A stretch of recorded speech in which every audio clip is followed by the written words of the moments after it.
It's early morning. Do you know where your cat is?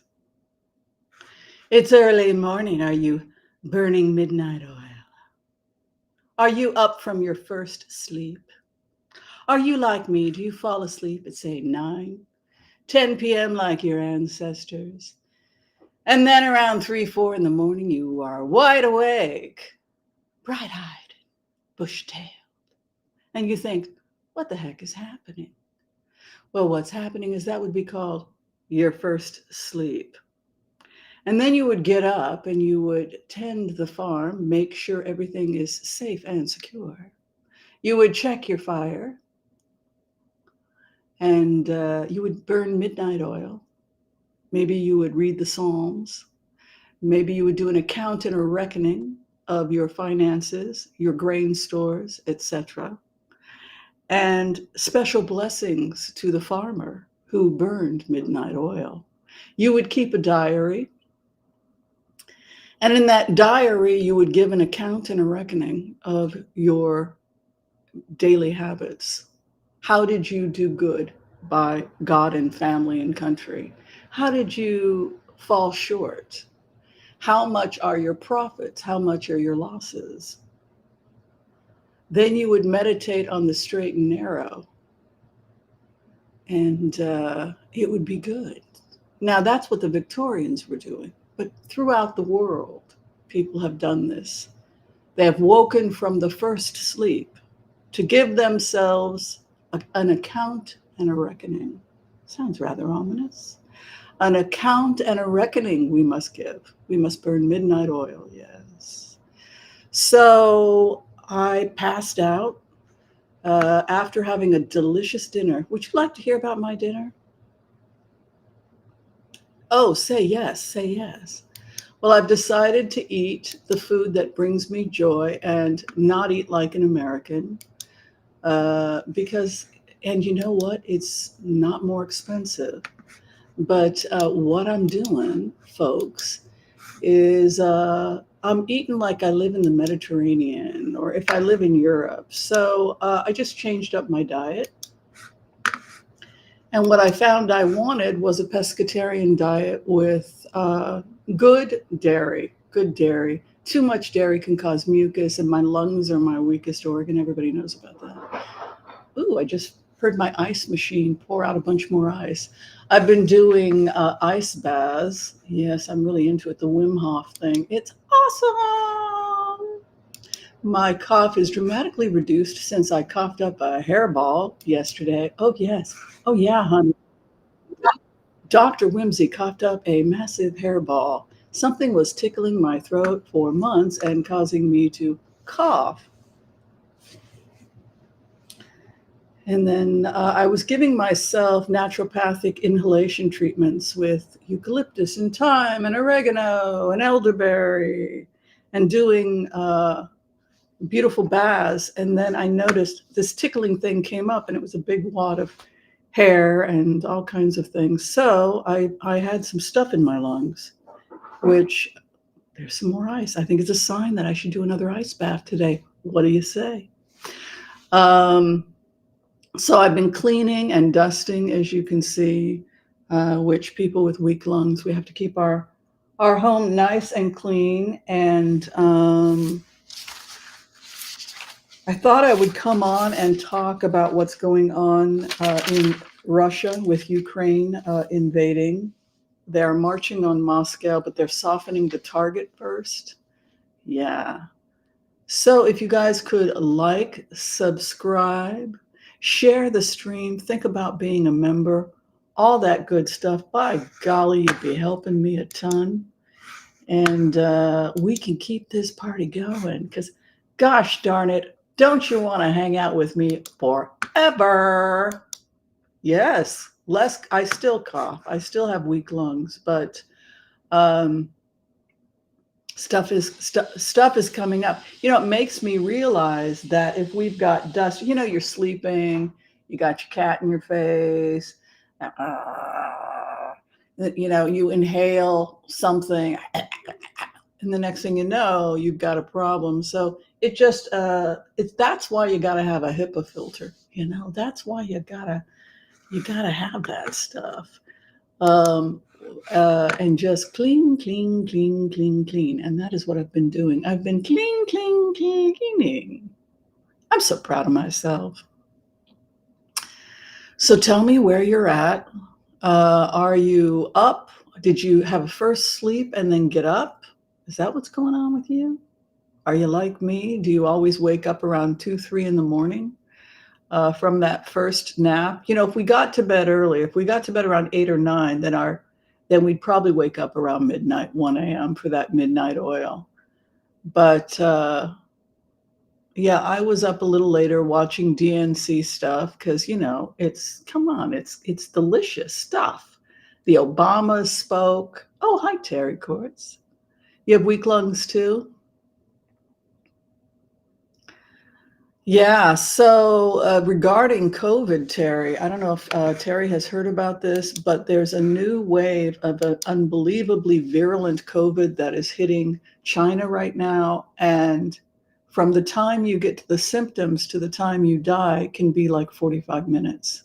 People are just going right into respiratory distress and dying. And it's hitting males in their 40s and 50s. So the main people that are dying is it hit hard a group of truck drivers in a particular area, Gangzhou maybe, but one guy called from the men's restroom saying, help me, something's wrong. And by the time they got to him, he was dead. And now they're like pulling people out of trucks. It's just horrible. Their vaccine, wow, my cough really has gotten a lot better since I coughed up that hairball. I haven't coughed since I started.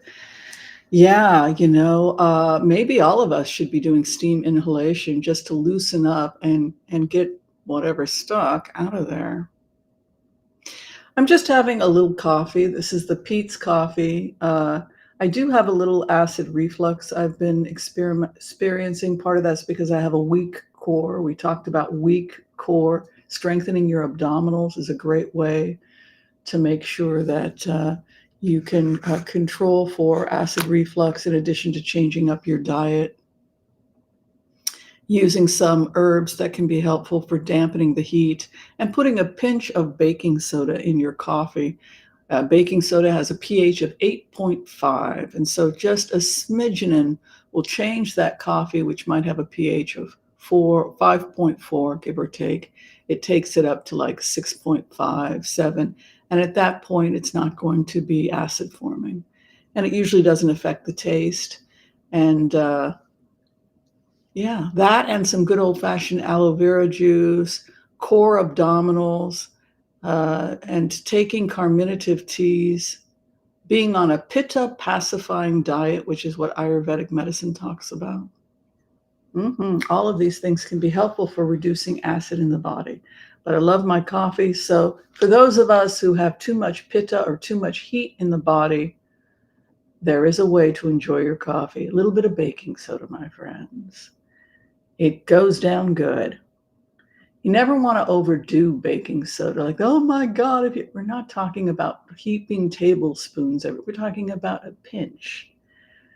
I don't like extremism. I do not like extremism of any type.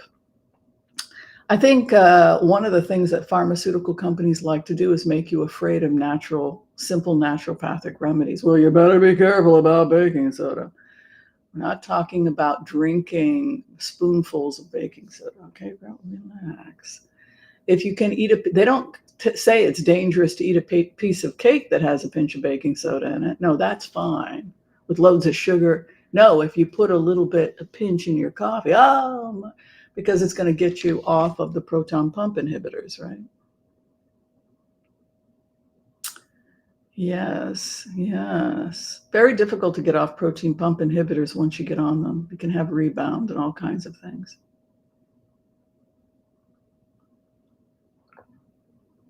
Stephen had a thing called, Stephen King, called The Strand. Yeah, my lungs improved after I coughed it up. Yeah, I'm not coughing. Yeah. Something was, I have weak lungs, folks. It's chronic allergic bronchitis from my cat, which my cat gets treatments now. She's under treatment. Her food is supposed to be reducing.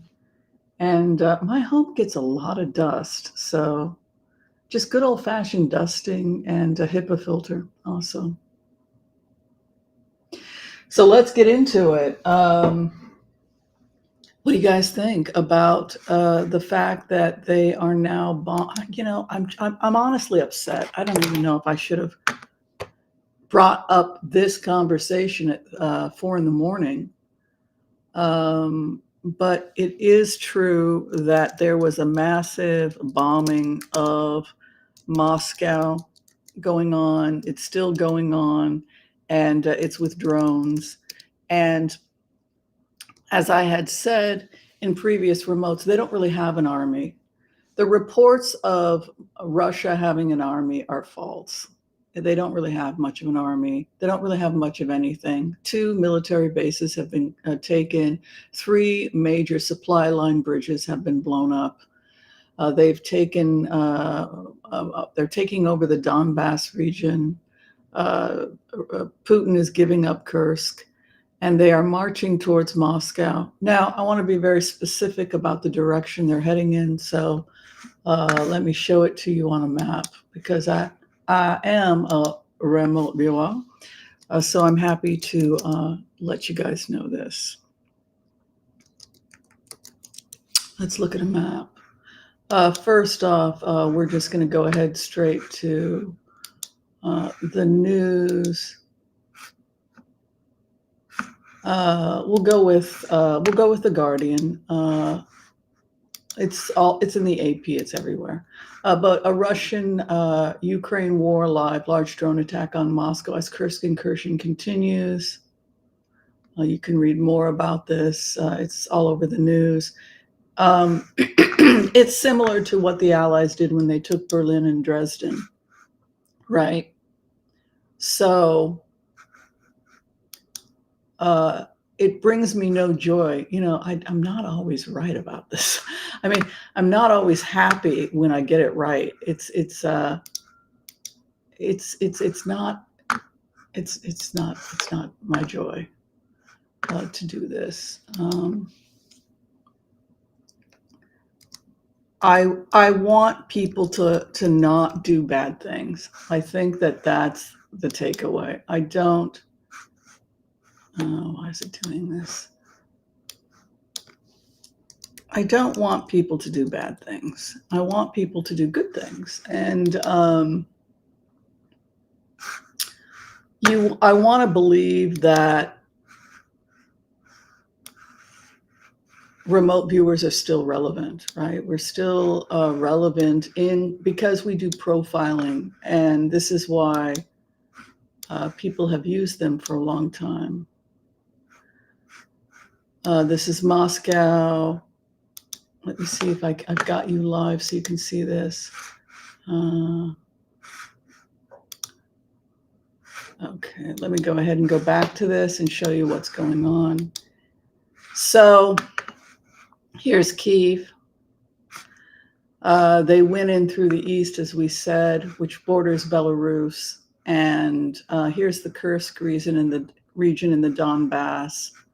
Belgorod, they took Belgorod. They went into Kursk.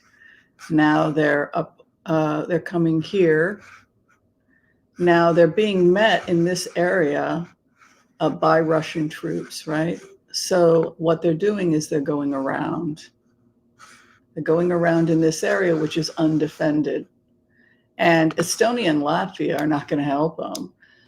Here's the thing also, if you go around here like this, which is open, I would say to anybody who's watching, that's part of the West, this area is open.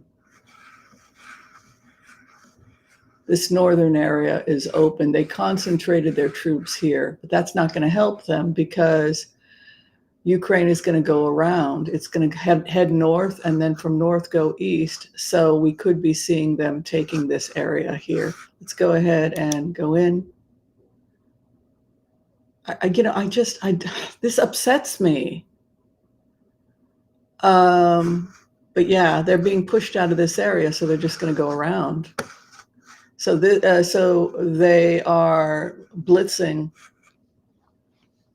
They're blitzing.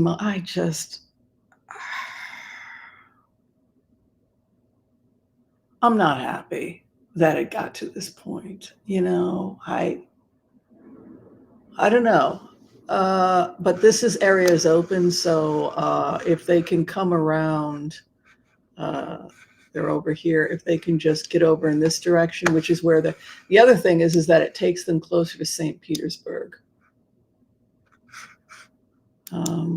which is over here. So this area is completely open.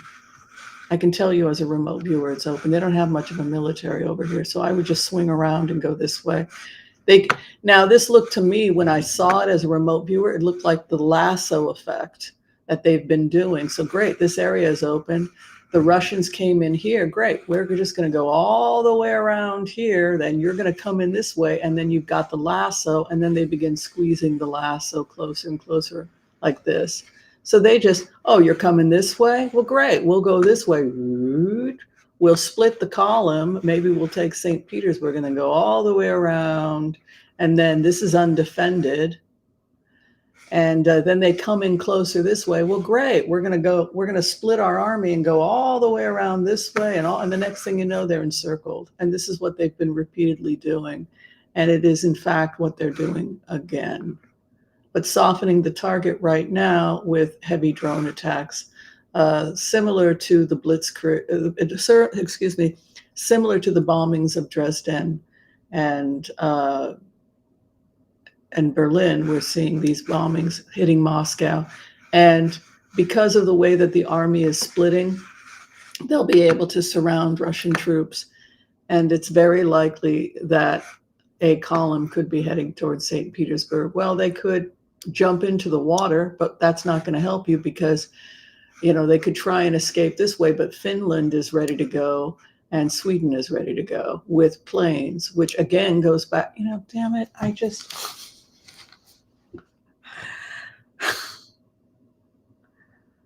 remember when I told you that Sweden, I saw them with planes? Does anybody remember that? Anybody been with me for a few years? We got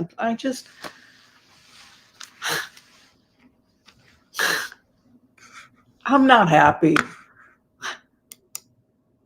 It's not always fun to be right.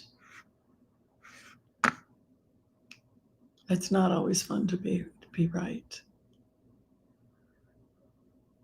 What do you guys think? Is it fun to be right? No, it's not. It's not fun to be right because people are dying and people died. And God. Yeah, they're going to go up the northwest side and then head east because it's undefended. And then they're going to split their column. And then when the Russians run to preserve Moscow, they're going to put them in a large lasso, and then they'll continue to tighten the lasso until, God, I need help. Can I get some counseling from you folks as a remote viewer? It's just I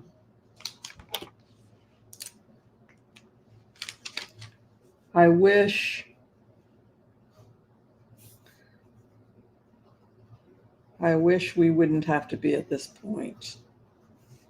That's what I wish.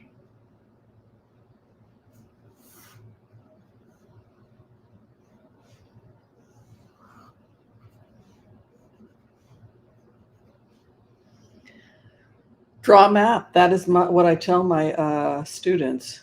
Draw it out. So I'm sorry if it doesn't look that great here, but this is my map as a remote viewer of what we're looking at. So they were shooting the drones from here.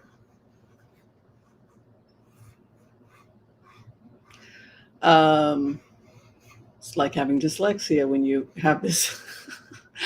I have the mirror off. And then you can see what they did was they went all the way around. They came in here. Now they're getting resistance here from going forward, but that's okay. We knew you were doing that. So they go here.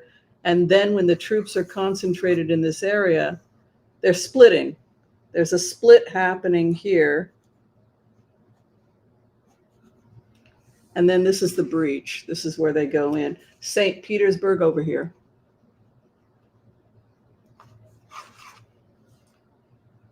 Which is interesting. All the stolen stuff the church took, their stolen icons. Well, we took it back. We gave it to you. We have the right. That was an interesting remote, by the way. It's our icons. We gave it to you in a gesture of good faith, and now we're taking it back. Well, we're coming and we're taking it back, and we're going to label everything you stole, and it's going to be part of an international court. So, yes, we could expect a troop to move over here and confiscate stuff stolen. What a lovely church. The church is a kleptocracy. So that's happening there. Because when you have God on your side, you can steal from people, right? The Vatican has all kinds of stolen stuff from Egypt and everywhere else, right? Because they had God on their side. So we don't have to return it. But this is, so you have Crimea down here. And they went here, they put a false flag. And then if you go back and look at the remote from before June 24th, we talked about D-Day, and that this was the beginning, the bombing of Crimea would be the beginning of the D-Day operation. And so now it's the D-Day. They went in. Could this have been avoided? Is there a lesson here for ego? What do you think? Is there a lesson here? Oh, hi, Steve. Steve Myers. Hi, good to see you. Oh, boy. Good morning, Steve. Hi, Black Magnolia. I feel like Donald Trump. You know, it's 4 a.m. and I haven't finished my coffee. Black Magnolia. Rose Blue is in the house. Thank you for your membership. Ukraine soldiers, another 50,000 went in. Yeah, I mean, God, I don't know what to say, folks. I don't know what to say.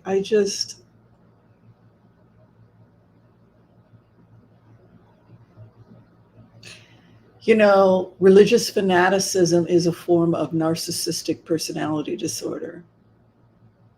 That's what I would say.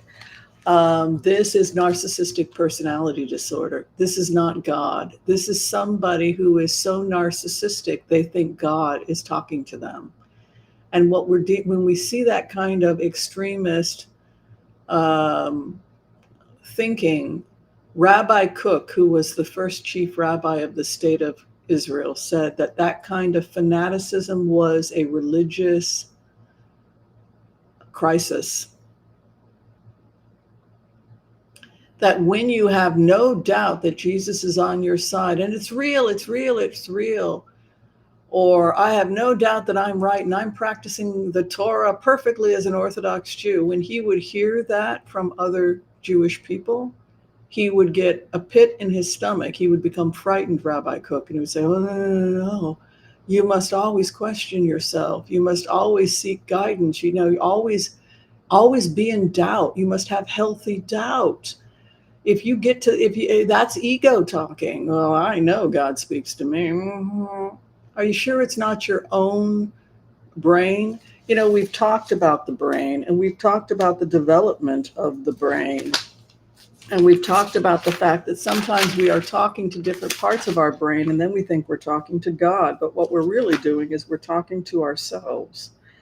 And this is something that we see in the writings of Eckhart Tolle.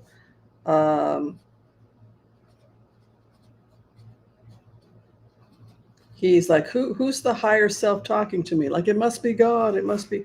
Well, it's actually your frontal cortex, your prefrontal cortex. show you a picture of that.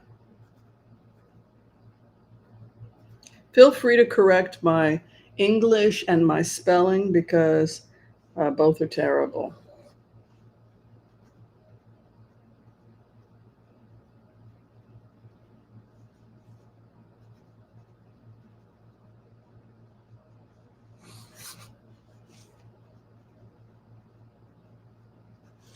Okay, so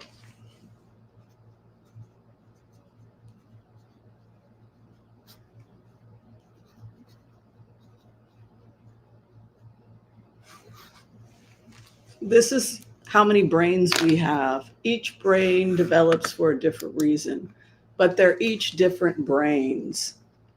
So your brain is not one solid unit, it's multiple brains communicating.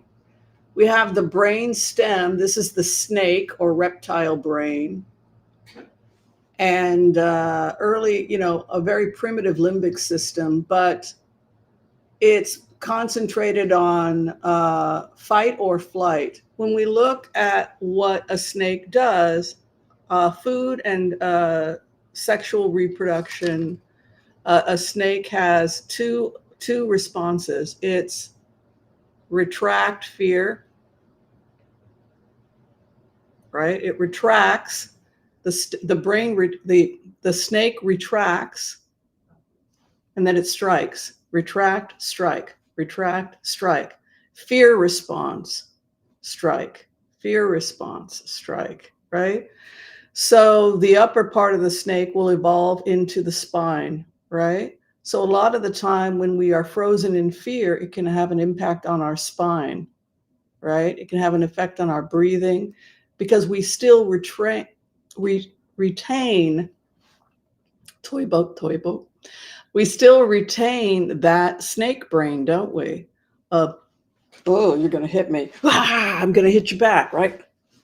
So we can be trapped in this part of the brain. This is also the area of addiction we sometimes see, which is the mesolimbic system of the brain, dopamine, the good feeling, which we see in early sex drive, sex and drugs and rock and roll. You can see that overlap that starts to happen with early formation of the limbic system. So it's, what does the snake want? It wants sex and drugs and rock and roll. Wine, woman, and song. Thank you very much. Now, it's really very interesting that the analogy of the fall into this world, which is not a literal, it's the spiritual fall. We go from being God consciousness, part of the Ein Sof, the endless light that we learn about in Jewish mysticism. And we fall into this brain, which is actually multiple brains. And in its most primitive part, it is the reptile. And so many of us function on a reptilian level. Who functions in this level? Sex and drugs and rock and roll. Somebody who maybe had a difficult childhood where they had to defend themselves at a very early age. And so they're just pleasure seekers, right? Don't eat that marshmallow. If you wait 2 minutes or 15 minutes or however long, I'll come back and I'll give you 2 marshmallows. That was the marshmallow experiment. And children that had grown up in foster care, neglect, etc., as soon as they saw the marshmallow, they ate it.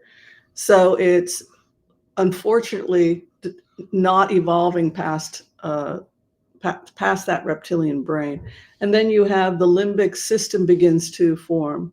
And this is when we see live birth. We're no longer having eggs, right, outside the body. Now, when you lay eggs outside the body, you don't have to breastfeed. You don't have to love your young. You might even eat your young, right? So it's probably a good idea to just dump them and put them under a rock somewhere, be free of that, and move on.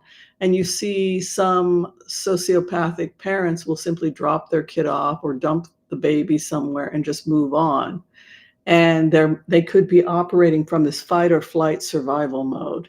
We see this in extreme poverty, abuse, etc., where children are getting dumped. 10,000 children being dumped in Texas right now, a year since they took away women's right to choose. So the desperation has caused people to go into this fight or flight mode. When we get live births and hair instead of scales, so we see here hair, which is going to keep the baby warm, and we see breast, so there's going to be suckling, right? This is the mammalian, and we're going to be warm-blooded to keep the baby alive, right? At that point, we have a new brain, which was first discovered in shrew-like creatures, what would evolve to become the rabbit. And that was the limbic system, and it was the capacity to love and altruism. To love your baby, to be willing to die to protect your baby, right? So that is the limbic system, and it's necessary to love for the survival. So love emerges from a desire to see that our children survive. And this is the beginning of altruism. Now you have some people who are on a low level. They may have development of limbic system. Maybe they had a hard childhood, but they still had some limbic system development and they have the brainstem. They may have no boundaries, no ability to say no. They just want to love, love, love, love, love, but they don't have any development, or they have inadequate development of the prefrontal cortex, which is the ability to have discernment. And so this is something we see in professional empaths, people who are empathetic. We see that they may be fight or flight, compassion. They want to help everybody, but they don't necessarily have the development of discernment. Yeah, so when we start to meditate, meditation, mantras, cleaning up our diet, etc., we can begin to spend more time in the higher areas of the brain, which is based on observation rather than impulse, where we can observe all of this that's happening inside of us and watch it from a distance. And that is the prefrontal, it's learning impulse control. Sometimes medications can help. If you have complex post-traumatic stress disorder, you may have serious damage in the brain that benefits from something like, say, a selective serotonin reuptake inhibitor like Prozac or Paxil, paroxetine, or Celexa or Zoloft would fall into that category. If you're so depressed you have no energy, we might put you on an SNRI, which would also raise your epinephrine levels. I think Seroquel would fall into that category, or is Seroquel atypical? But it's the ability to help with the panic and the anxiety and the PTSD, which is also part of the amygdala. And that is early, part of early brain development is the amygdala, which is the ability to remember trauma and say, I'm not going to do that again. That was traumatic.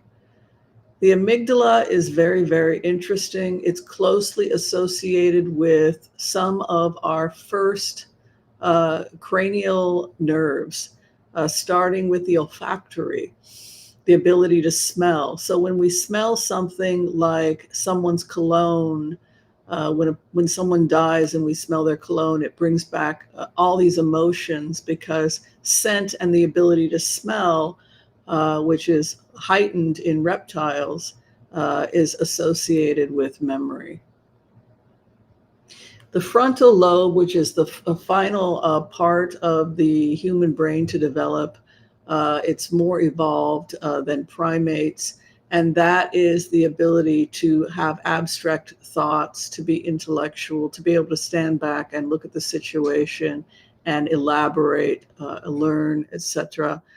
When we lose frontal lobe due to stroke, temporal frontal lobe damage, or certain types of Alzheimer's, etc., we may see a loss of impulse control if this area is damaged. Yeah, this whole area is damaged. And then the person is maybe falling more into problems with impulse control. They might be loving or not, depending upon where we see the lesion in the brain. Now, in the case of somebody getting into a car accident or some major accident and they can't uh, walk or something like that, we look at where the lesion took place in the brainstem. If it's higher up in the brainstem, then more of these basic controls are going to be affected. An example of this would be Christopher Reeve. His C1 and C2 was injured, and so he literally could not breathe on his own because the brainstem was affected. So, when you're talking about narcissistic personality disorder and religion, they could be just operating on this lower level, which is all about surviving.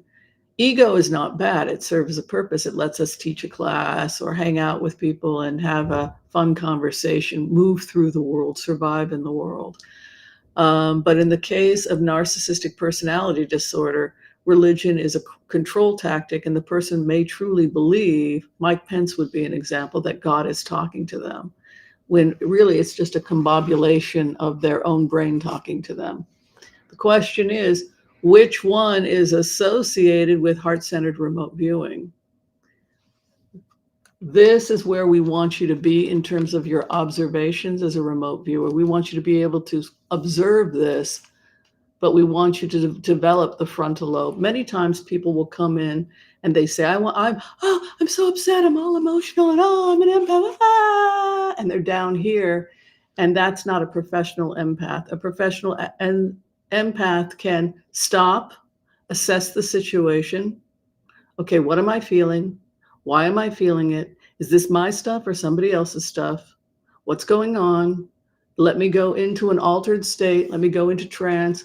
Let me keep these other parts of my brain active with maybe a mantra or something, the monkey brain, right? So that I can observe how I'm responding, and let me see if I can't change positions and now see how it feels to be Putin, see how it feels as you try to be part of the universal mind, connecting with the higher consciousness, which we are all a part of.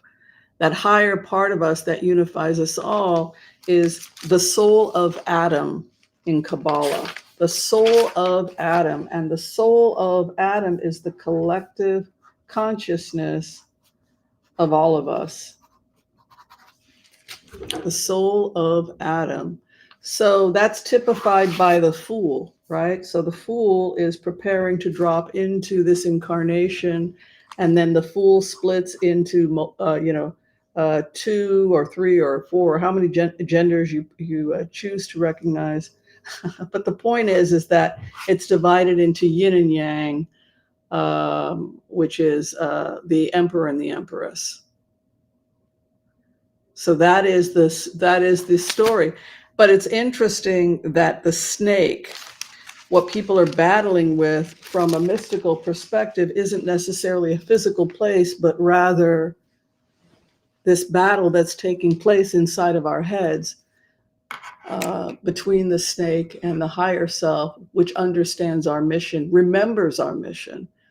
As we put on these space suits, which are called, skin, our skins of leather, right? We put on skins of leather. This is what the Jewish mysticism talks about. We put on skins of leather and we enter this matrix with a mission. So these are like our space suits.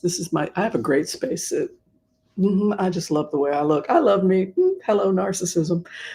Be happy with your spacesuit, even if your spacesuit is not perfect.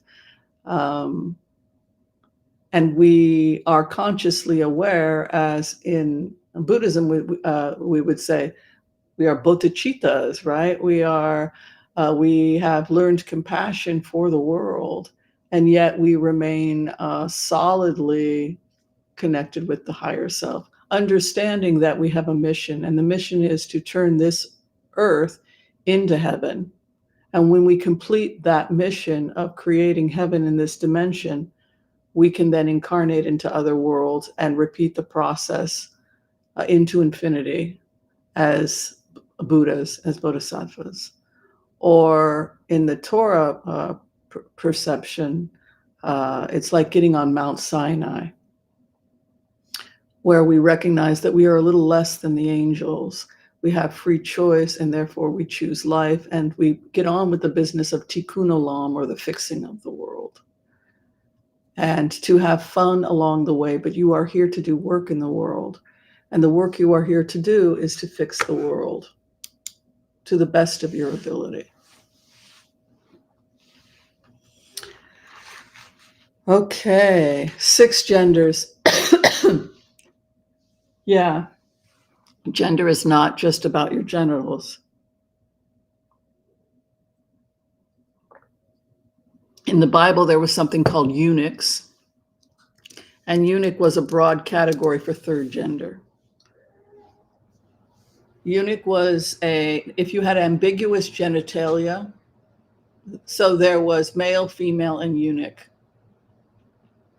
Sometimes you were a eunuch because you'd been castrated. Sometimes you were a eunuch because you were born with ambiguous genitalia. And sometimes you were called a eunuch because even though you had been born with male junk, you identified as female.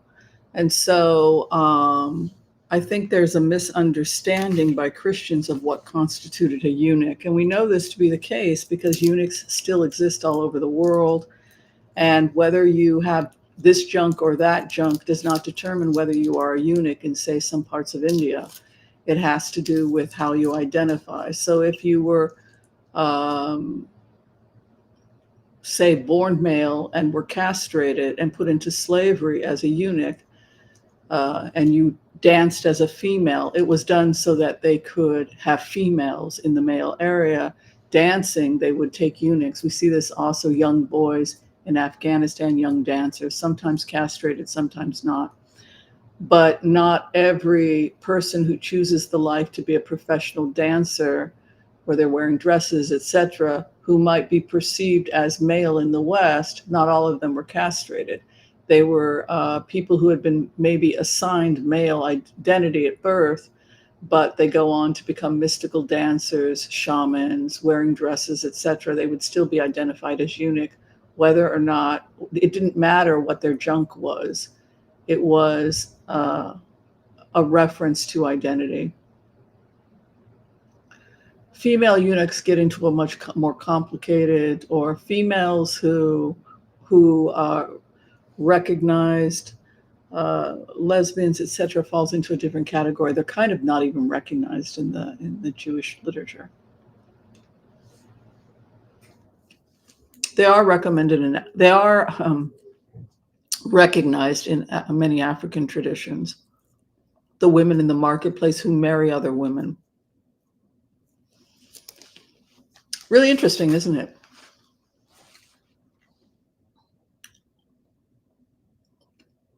It's very interesting, Elizabeth. Yeah.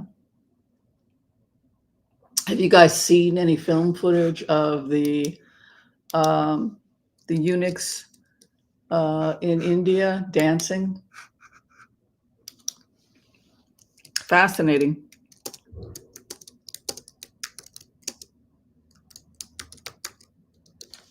And they're considered to have psychic abilities. They're known as hiras or eunuchs. And so rather than fearing trans people, they were considered sacred, and the trans people are considered a good omen.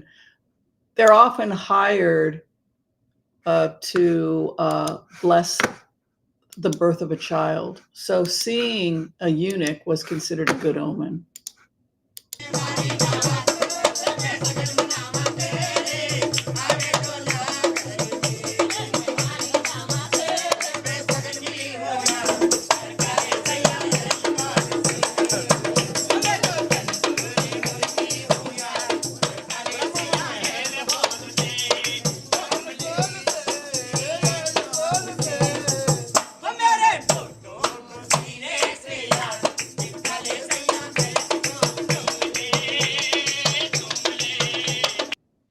So what's the takeaway?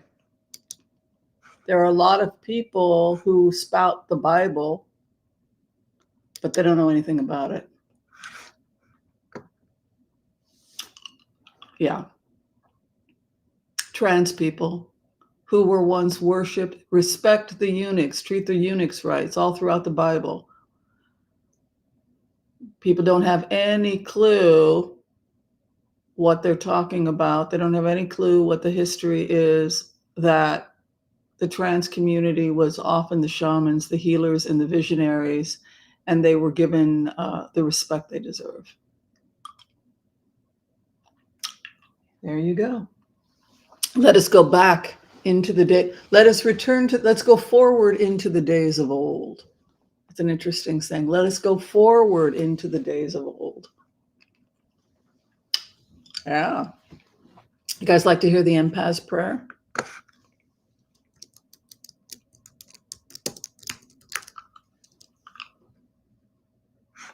Oh my God, Dr. Anderson, don't you dare give us the facts.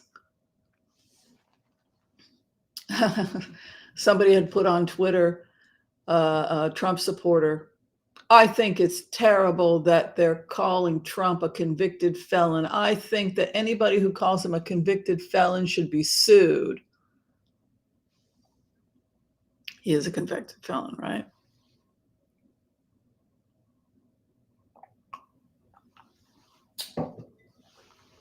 Okay. I want to call on white light protection for myself and this community as we ask permission from Spirit to access the Akashic records. We call on our spirit guides and our good angels to be with us.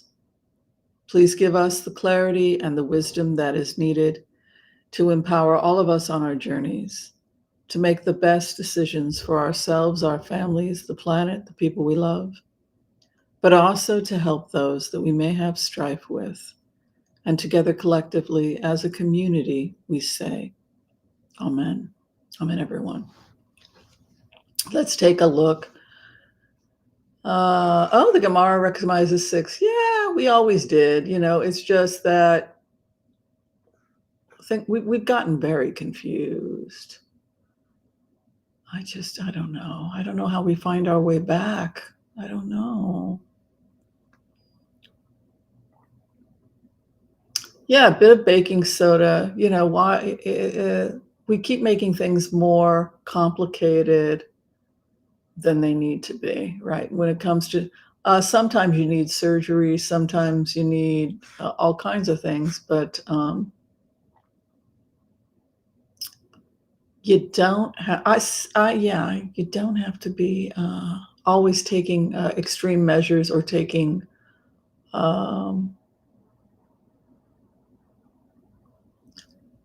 We got to take care of. I'm reading this at the same time.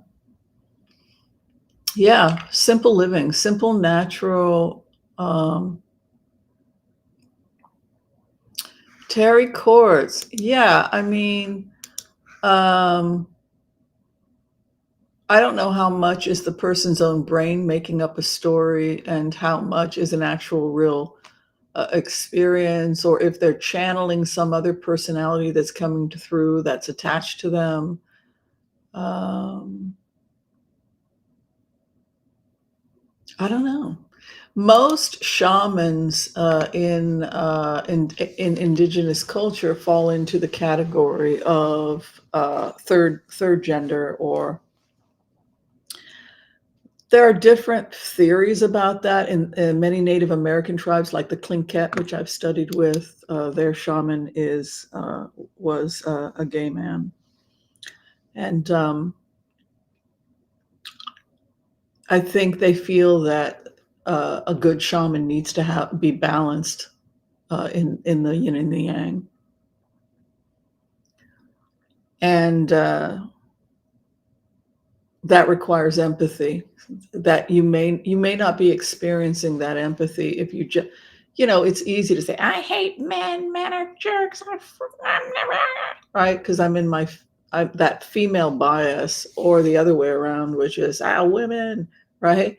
But a shaman and healer should be able to rise above that and have more neutrality and be more balanced. And so that may be why the great universal mind tends to bless the third genders with this ability to be able to look at things more objectively and be balanced in the yin and the yang.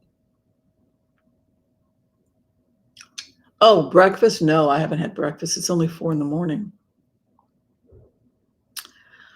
I'm almost done with the virus, which is why I'm not coughing today as much. Every day I cough less. Every day I cough less.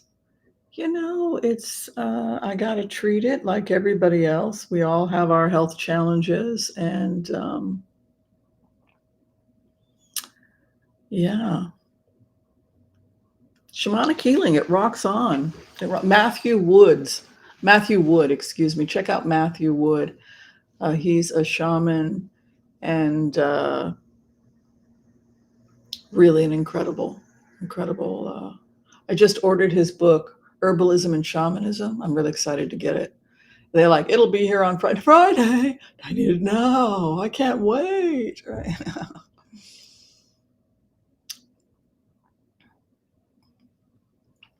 Yeah, I've been to shamanic healers, and oh,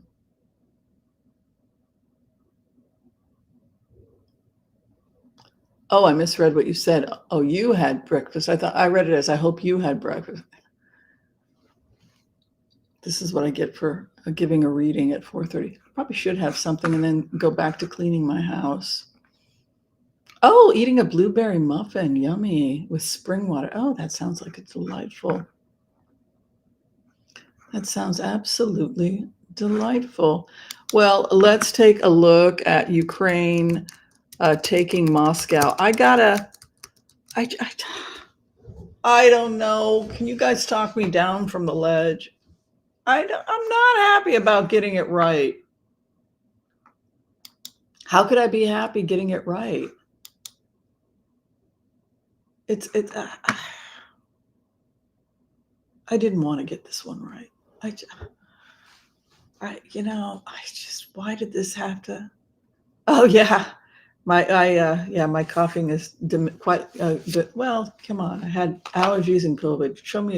Come on, give me a break. But yeah, the COVID is almost gone. Oh, made with no sugar. I like it with applesauce. That's a nice, tasty way to do it. All right, what is going on with the Ukraine assault on? We'll look at it from Ukraine's perspective. How are they doing? Well, I can tell you I know how they're coming around because I've seen it. They're going to come around on the northwest side, and then when they are above Moscow, they'll take a right, and then another group split, and they're going to lasso and seal in. They're taking hundreds and hundreds of prisoners, and they took the bases, and that includes all the computers and all the communications. Yeah.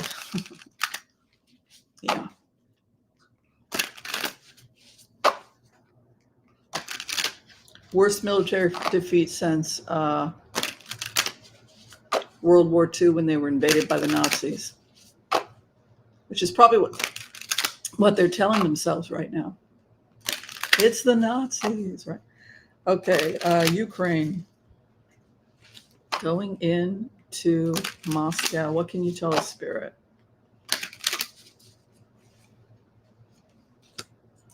Ten of Cups, a celebration is over Moscow. The troops are leaving Moscow. They cannot stay. And yay, we got our country back. The opposition, Russia, where Russia is right now. Emergency meetings, strength. They're trying to preserve their strength, but I'm seeing emergency meetings to discuss the crisis.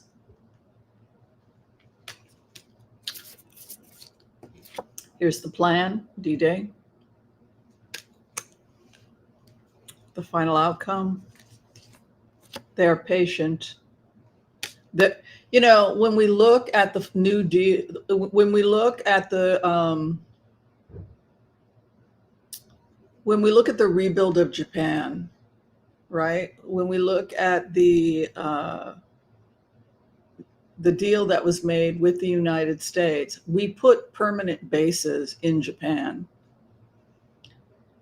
And the community was able to integrate with America, and now we have a great relationship, which is why it's not reasonable to expect Israel, after Hamas invaded multiple times, we keep rebuilding, but what they didn't do, which we did in Japan, is they didn't permanently occupy. And so Israel took the Philadelphia corridor,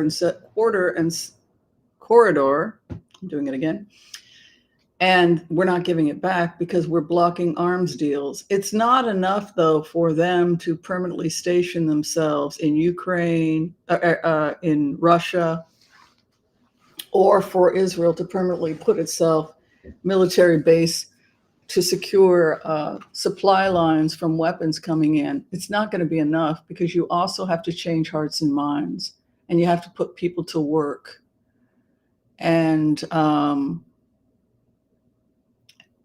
And so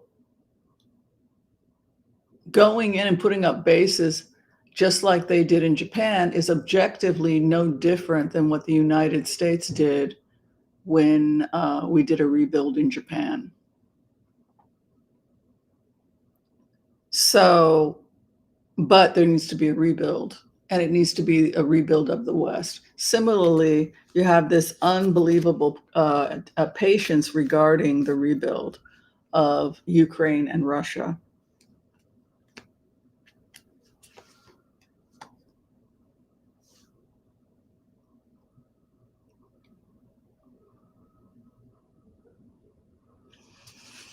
Poverty over Russia.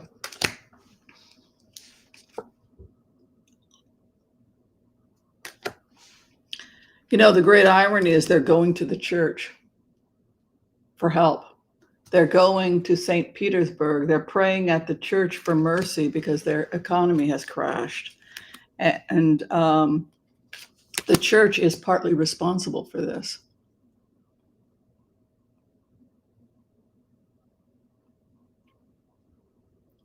The buffer zone. Economic hardship. This comes up, economic hardship.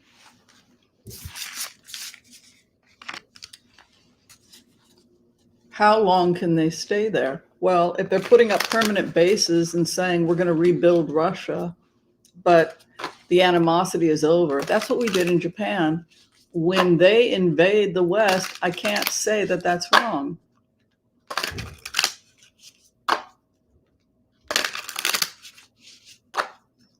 When America did that, we ended World War II, and we created a great relationship with Japan. So maybe that's unfortunately what has to happen to Putin's Russia, is that we need permanent presence from the West during their rebuild, not to take over their country, but just ensure this never happens again.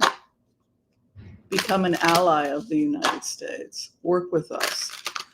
And that may unfortunately require Western occupation for a long time. Let's see if that's going to happen.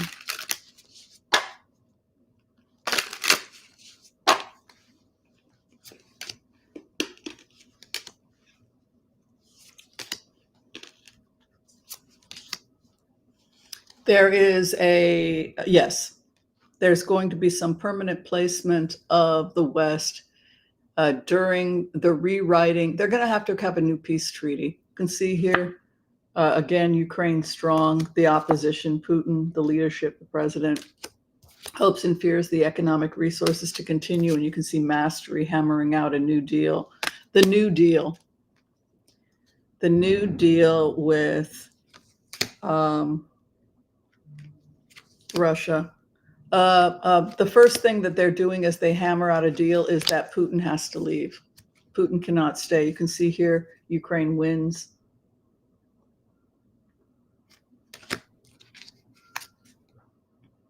Putin leaves, the president leaves.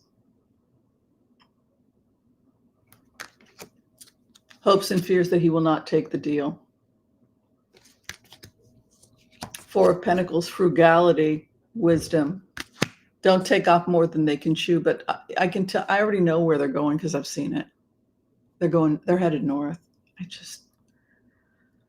Oh man.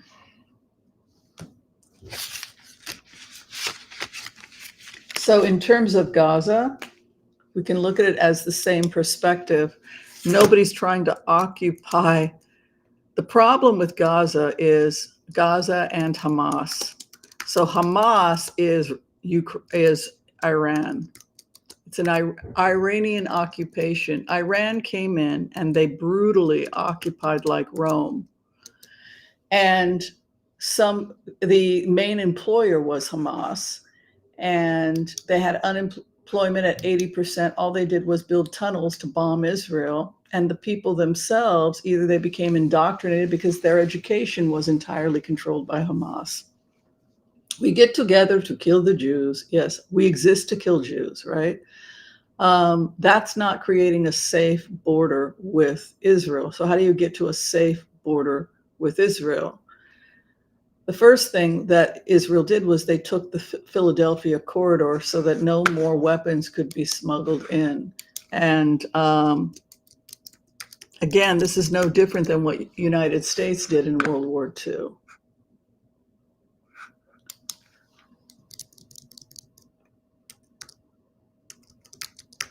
When we took Okinawa, right?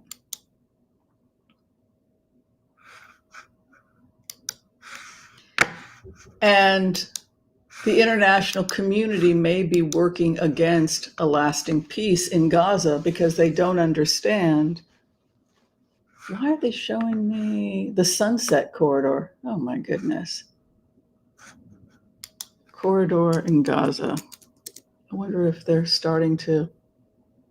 What is this? Why is it? What? God, sometimes it just doesn't want to talk to you. So this mosque was the mosque I was telling people about, the Al-Wada Mosque. And then you have a mosque here. They've got it back on the map. They took it off the map for a while. This, I think, is called the Martyrs Mosque. This is how the smuggling was happening. I can tell you as a remote viewer. It was going from mosque to mosque. I wonder if we can translate that. I don't know. I think it was the Martyrs Mosque. Wheelchair accessible. Isn't that nice of them? So I visited this mosque in a trance. And in the back area is the wash area. And there was a basement behind where the wash area was. And that was where the smuggling operation was taking place. So my question is, what has Egypt been doing to control this? Al Tarifa Rafa. Al Tarifa Rafa. Interesting. And it seems to go in, and then the tunnel goes from here into Shokat Sufi, and then comes all the way up into these mosques. And that is, so this is, they're going to have to blow these tunnels up. Here's the Kerem Shalom crossing.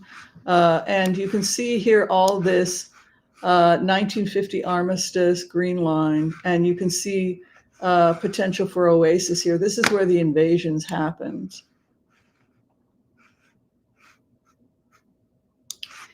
And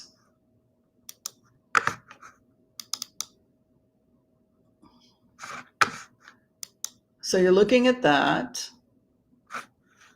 I wonder if I can get two things up at once. I guess not. I haven't figured out how to do that yet. This is the rebuild. This is the rebuild. You can see where it says security, security here on the bottom. That's the Philadelphia quarter.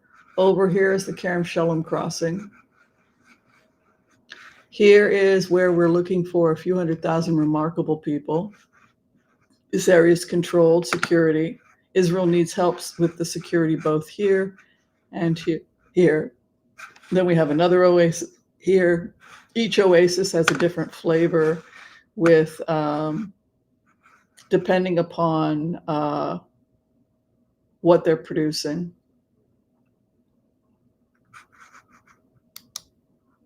And then we'll go back again to the map for everybody. So that is the rebuild. And so here is the Kerem Shalom again. So what we would have is we would have oasis here. You can see how it could go all the way out to here. So that this is the tent of Abraham. You can see how it has Abraham here and Abraham here. This is oasis, the first oasis. Now, you could have one over here as well. And that would give additional space. So if Palestinians are overcrowded, we build an oasis here. We have our subway system coming in. And yes, you can have your Tesla tunnel. He wants it so bad. It's a good idea. That way, business people can drive in and go along here under the tunnel of visiting. So you have the Israeli side of oasis, and you have the Palestinian side. You have this area secured here with people and this area, so that you have, this is it. What you're looking at here is oasis. You see the two sides? All right, I'm going to show you something else cool.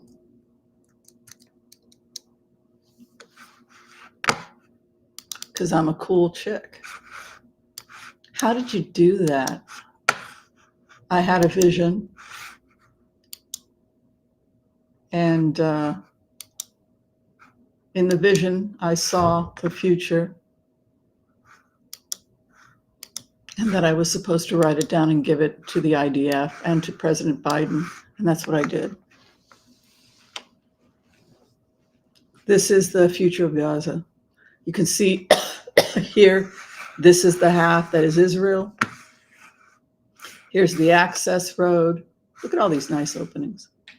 And here's Abraham's tent.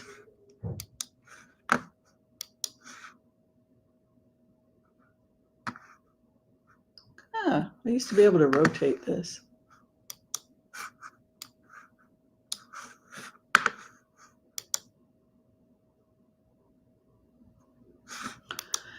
Anyway, I can't figure out how to rotate it today. For whatever reason, the rotation is not there. Tools. Anyway, if you pull it the other way, it'll say Abraham's tent. So here's where your security is. So they walk in here. Israelis walk in here. And this is the kibbutz layout.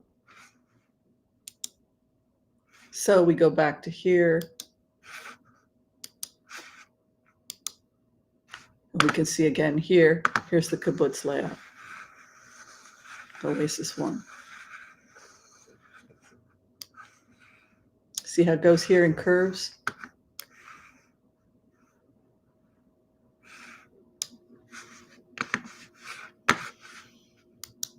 So yeah, to keep Iran out, there needs to be a permanent presence, not to take away people's rights, but to give them a life during the rebuild. That's why it needs to be more than Israel. It needs to be the entire, anybody who wants to build a life for these people need to come in and help and keep Iran out. Any questions about that, my loves? I love Biden saying, I wrote a peace proposal. I literally was having my coffee up. I burst out laughing. You did. You did, my love. You did, sweetheart. I love you. I love you like you came out from there, you know. You did that. You built that peace proposal. That three. Of course I sent it to him. I sent it through him, through Secretary of State, and I also got it to him directly. There's your 3 phases. And then the stuff we didn't publish, because we don't want to tell people everything. Well, we got to keep secrets sometimes for the good of the world. You got to keep stuff close to your chest, right, folks? You can't give away all the popcorn. If you give all the way the pop, people won't stay to watch the end of the movie. You got to dole it out slowly. You know.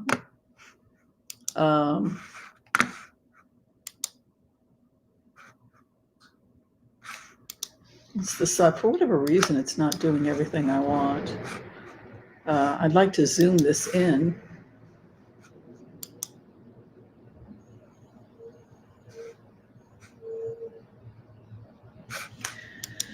Oh, well, so if you can see this, Biden talked about the 3 phases: ceasefire, exchange of hostages, and rebuild. And then the 4th would be to dismantle Putin, which we're seeing now. What's happening now? Anybody recognize phase 4? No. Taking out Putin, marching on Moscow. Number 5, dismantle Iranian leadership. Anybody know about something like that happening recently?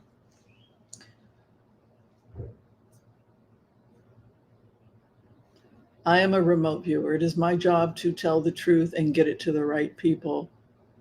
Oh, MAPA IDF. This is the copy I sent the Israeli government. And then I also sent to Blinken and the president as well. This was based on pure math. And, we say war is inevitable, but these calculations were based on least amount of death. Am I happy I get things right? Of course. Who doesn't want their ego to be stroked? Am I happy that it got to this point? No, it breaks my freaking heart.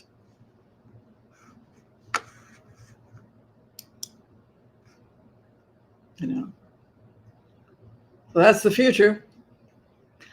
As much as I'm not a fan of Netanyahu, I agree with him. We have to have permanent troops there during the rebuild, and not to make life hell for people, but to give them a fighting chance and to build a country like the amazing country that Japan is, without fear of being terrorized by Iran. So it can't be a place of occupying, controlling, degrading, and abusing. It's to come in and give people a life that they cannot have under Hamas. Yeah.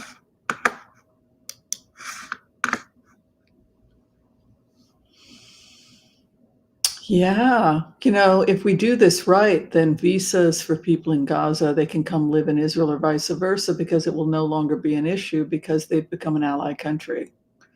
But it cannot happen unless we have Western, some kind of pro-Western military bases there.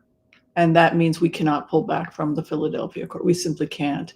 This will not work if the West is not controlling the Philadelphia Accord. It may not be politically correct. We all want to be told that we can leave now, and everybody's, no, they won't come back again. We can leave now. No, we can't.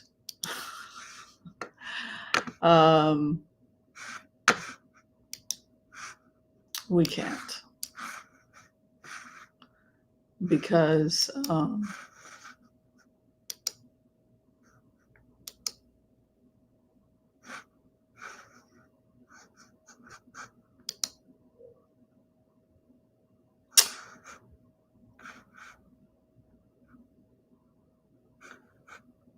yeah, it's unfortunate.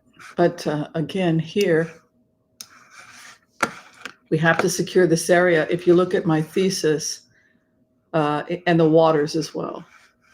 So the international community, by telling Israel to pull out, is actually sealing the fate of these folks.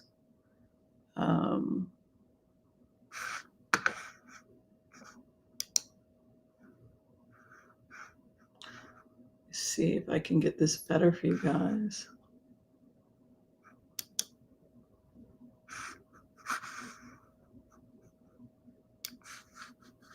Yeah, there we go. Here's the migration patterns I worked out. I'm an anthropologist. And here is the Philadelphia quarter secured so that Iran will not come in. And then at that point, we can start to engage in the New Deal. Here's the road. You can see the road going in.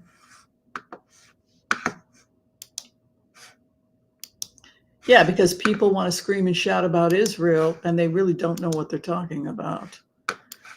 Here's the road again. On the road again. Here again is the oasis point. There's no need to fight if you're both making money and happy, like what happened in Osaka, right? Look at that beautiful curve, how it comes up.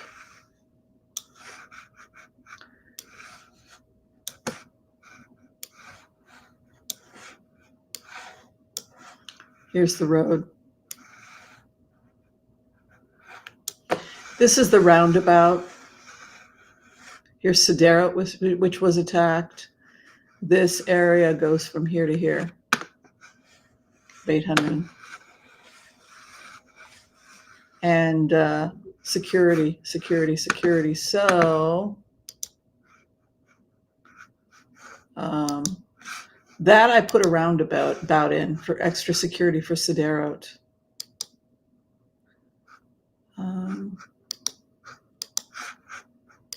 Here's Sderot. You can see it's cut off here. You'd have to go around. You can go enter in through here, but this is Sderot. God, what they went through. What a nightmare. Here's Sderot. They've already started the subway system and 5,000 new homes. So they've already approved a lot. But again, we can't do this until we get rid of the bad people.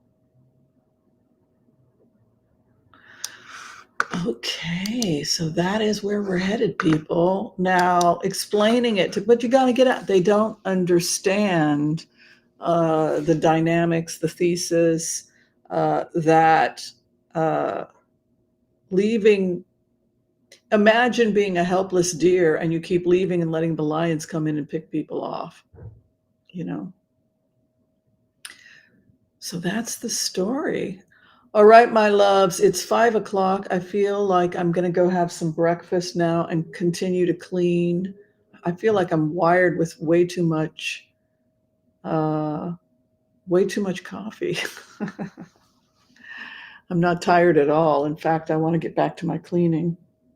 I'm grateful that my cough is diminished and that I'm coming out of this horrible COVID thing I had. All right, everyone. Thank you for your love and your light as we had this beautiful morning coffee together, talking about the beautiful future we can create if we so choose. Okay, if you're trying to get in for a reading with me, if you need a remote viewer, come see me. The information is below. If you need to see me as a naturopathic doctor, I do telemedicine and herbs, medical intuition as well. Okay, that's all I got. Be kind to all so that all will be kind to you too. God bless, love and light. Peace out. We'll see you next time. Bye.